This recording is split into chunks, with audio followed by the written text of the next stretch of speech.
Le premier livre des rois, chapitre 11. Le roi Salomon aima beaucoup de femmes étrangères, outre la fille de Pharaon, des Moabites, des Ammonites, des Édomites, des Sidoniennes, des Hétiennes, appartenant aux nations dont l'Éternel avait dit aux enfants d'Israël, « Vous n'irez point chez elles, et elles ne viendront point chez vous. Elles tourneraient certainement vos cœurs du côté de leur Dieu. » Ce fut à ces nations que s'attacha Salomon, entraîné par l'amour. Il eut 700 princesses pour femmes et 300 concubines. Et ces femmes détournèrent son cœur. À l'époque de la vieillesse de Salomon, ces femmes inclinèrent son cœur vers d'autres dieux, et son cœur ne fut point tout entier à l'Éternel son Dieu, comme l'avait été le cœur de David son père. Salomon alla après Astarté, divinité des Sidoniens, et après Milcom, l'abomination des Ammonites. Et Salomon fit ce qui est mal aux yeux de l'Éternel, et il ne suivit point pleinement l'Éternel comme David son père. Alors Salomon bâtit sur la montagne qui est en face de Jérusalem un haut lieu pour Kémosh, l'abomination de Moab, et pour Moloch, l'abomination des fils d'Ammon. Et il fit ainsi pour toutes ces femmes étrangères qui offraient des parfums et des sacrifices à leurs dieux. L'Éternel fut irrité contre Salomon parce qu'il avait détourné son cœur de l'Éternel, le Dieu d'Israël, qui lui était apparu 2 fois. Il lui avait à cet égard défendu d'aller après d'autres dieux. Mais Salomon n'observa point les ordres de l'Éternel. Et l'Éternel dit à Salomon, « Puisque tu as agi de la sorte, et que tu n'as point observé mon alliance et mes lois que je t'avais prescrites, je déchirerai le royaume de dessus toi, et je le donnerai à ton serviteur. Seulement je ne le ferai point pendant ta vie, à cause de David ton père. C'est de la main de ton fils que je l'arracherai. Je n'arracherai cependant pas tout le royaume. Je laisserai une tribu à ton fils à cause de David mon serviteur, et à cause de Jérusalem que j'ai choisi. » L'Éternel suscita un ennemi à Salomon, Hadad, l'Édomite, de la race royale d'Édom.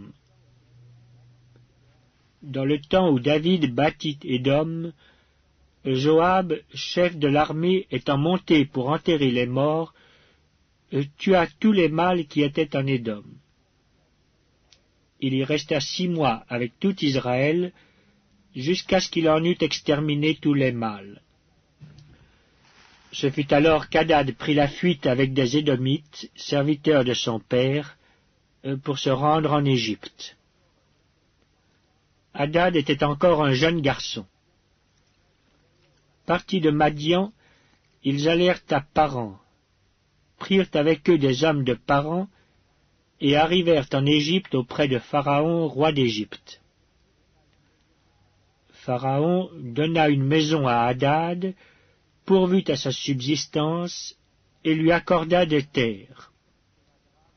Hadad trouva grâce aux yeux de Pharaon, à tel point que Pharaon lui donna pour femme la sœur de sa femme, la sœur de la reine Tachpénès. La sœur de Tachpénès lui enfanta son fils Genubat. Tachpénès le sevra dans la maison de Pharaon, et Genubat fut dans la maison de Pharaon, au milieu des enfants de Pharaon.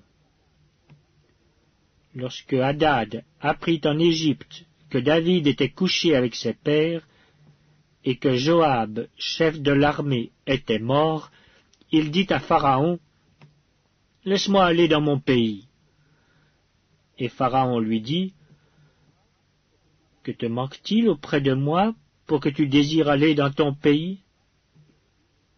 Il répondit, « Rien, mais laisse-moi partir. » Dieu suscita un autre ennemi à Salomon, Rezon, fils d'Eliada, qui s'était enfui de chez son maître Hadadézer, roi de Tsoba.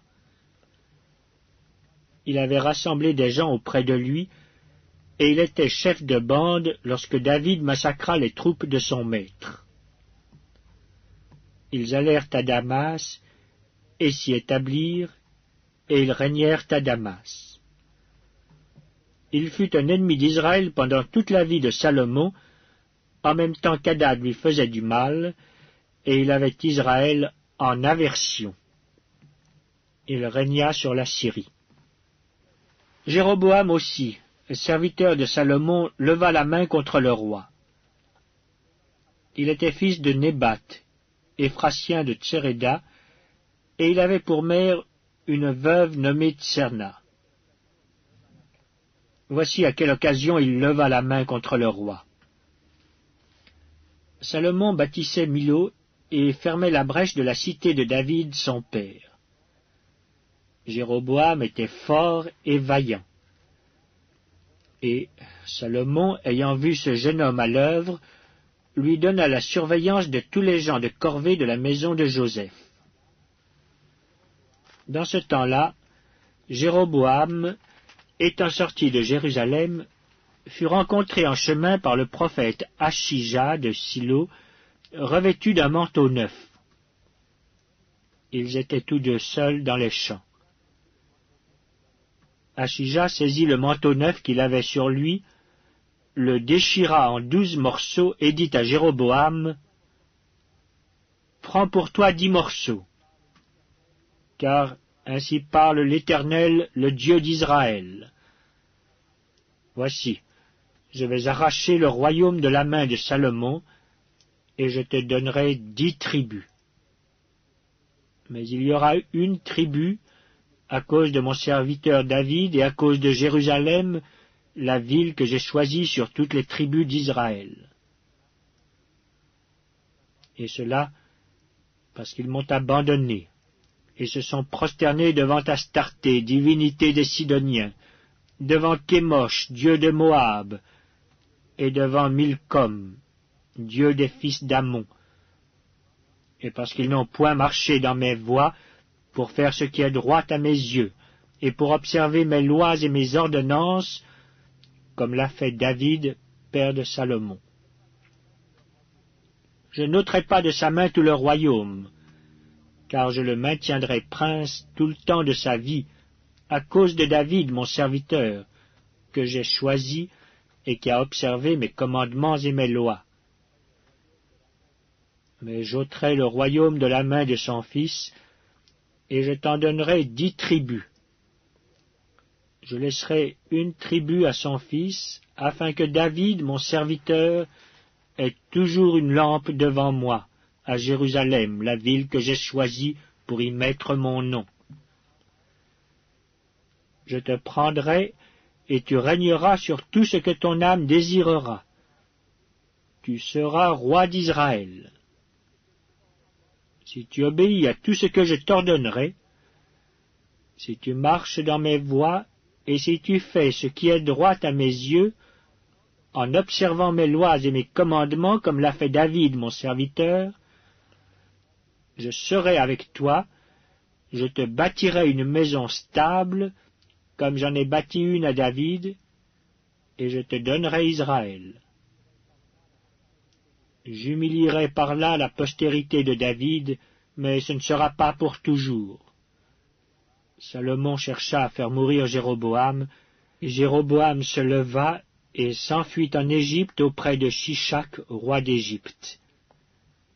Il demeura en Égypte jusqu'à la mort de Salomon. Le reste des actions de Salomon, tout ce qu'il a fait, et sa sagesse, cela n'est-il pas écrit dans le livre des actes de Salomon? Salomon régna 40 ans à Jérusalem sur tout Israël. Puis Salomon se coucha avec ses pères, et il fut enterré dans la ville de David son père. Roboam son fils régna à sa place. Le premier livre des rois, chapitre 12. Roboam se rendit à Sichem, car tout Israël était venu à Sichem pour le faire roi. Lorsque Jéroboam, fils de Nébat, eut des nouvelles, il était encore en Égypte où il s'était enfui loin du roi Salomon, et c'était en Égypte qu'il demeurait. On l'envoya appeler. Alors Jéroboam et toute l'assemblée d'Israël vinrent à Roboam et lui parlèrent ainsi. Ton père a rendu notre joug dur. Toi, maintenant, allège cette rude servitude et le joug pesant que nous a imposé ton père, et nous te servirons. Il leur dit, allez et revenez vers moi dans 3 jours. Et le peuple s'en alla. Le roi Roboam consulta les vieillards qui avaient été auprès de Salomon son père pendant sa vie, et il dit, que conseillez-vous de répondre à ce peuple? Et voici ce qu'ils lui dirent. Si aujourd'hui tu rends service à ce peuple, si tu leur cèdes, et si tu leur réponds par des paroles bienveillantes, ils seront pour toujours tes serviteurs. Mais Roboam laissa le conseil que lui donnaient les vieillards, et il consulta les jeunes gens qui avaient grandi avec lui et qui l'entouraient.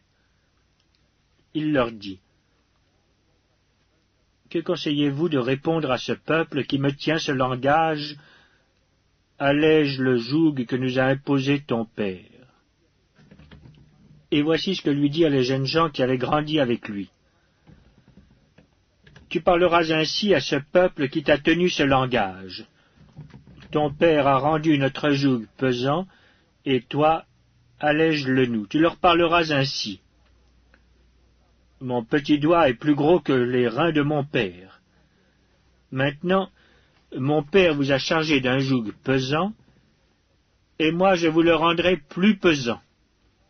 Mon père vous a châtié avec des fouets, et moi je vous châtierai avec des scorpions. Jéroboam et tout le peuple vinrent à Roboam le 3e jour, suivant ce qu'avait dit le roi. Revenez vers moi dans 3 jours. Le roi répondit durement au peuple. Il laissa le conseil que lui avaient donné les vieillards, et il leur parla ainsi d'après le conseil des jeunes gens. Mon père a rendu votre joug pesant, et moi je vous le rendrai plus pesant. Mon père vous a châtiés avec des fouets, et moi je vous châtierai avec des scorpions. Ainsi le roi n'écouta point le peuple, car cela fut dirigé par l'Éternel, en vue de l'accomplissement de la parole que l'Éternel avait dite par Achija de Silo à Jéroboam, fils de Nébat. Lorsque tout Israël vit que le roi ne l'écoutait pas, le peuple répondit au roi. Quelle part avons-nous avec David? Nous n'avons point d'héritage avec le fils d'Isaïe. À tes tentes, Israël. Maintenant, pourvois à ta maison, David. Et Israël s'en alla dans ses tentes. Les enfants d'Israël qui habitaient les villes de Juda furent les seuls sur qui régna Roboam. Alors le roi Roboam envoya Adoram qui était préposé sur les impôts. Mais Adoram fut lapidé par tout Israël, et il mourut. Et le roi Roboam se hâta de monter sur un char pour s'enfuir à Jérusalem. C'est ainsi qu'Israël s'est détaché de la maison de David jusqu'à ce jour. Tout Israël, ayant appris que Jéroboam était de retour, ils l'envoyèrent appeler dans l'assemblée, et ils le firent roi sur tout Israël. La tribu de Juda fut la seule qui suivit la maison de David. Roboam, arrivé à Jérusalem, rassembla toute la maison de Juda et la tribu de Benjamin, 180 000 hommes d'élite propres à la guerre, pour qu'ils combattissent contre la maison d'Israël, afin de la ramener sous la domination de Roboam, fils de Salomon. Mais la parole de Dieu fut ainsi adressée à Shemaja, homme de Dieu. Parle à Roboam, fils de Salomon, roi de Juda, et à toute la maison de Juda et de Benjamin, et au reste du peuple. Et dis-leur, ainsi parle l'Éternel. Ne montez point, et ne faites pas la guerre à vos frères, les enfants d'Israël. Que chacun de vous retourne dans sa maison, car c'est de par moi que cette chose est arrivée. Ils obéirent à la parole de l'Éternel, et ils s'en retournèrent selon la parole de l'Éternel. Jéroboam bâtit Sichem sur la montagne d'Éphraïm, et il y demeura. Puis il en sortit et bâtit Pénuel. Jéroboam dit en son cœur, « Le royaume pourrait bien maintenant retourner à la maison de David. Si ce peuple monte à Jérusalem pour faire des sacrifices dans la maison de l'Éternel, le cœur de ce peuple retournera à son Seigneur, à Roboam, roi de Juda, et ils me tueront, et retourneront à Roboam, roi de Juda. » Après s'être consulté, le roi fit 2 veaux d'or, et il dit au peuple, « Assez longtemps vous êtes montés à Jérusalem. Israël, voici ton Dieu qui t'a fait sortir du pays d'Égypte. » Il plaça l'un de ses veaux à Béthel, et il mit l'autre à Dan. Ce fut là une occasion de péché. Le peuple alla devant l'un des veaux jusqu'à Dan.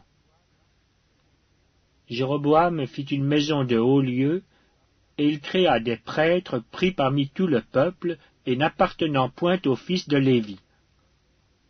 Il établit une fête au 8e mois, le 15e jour du mois, comme la fête qui se célébrait en Juda, et il offrit des sacrifices sur l'autel.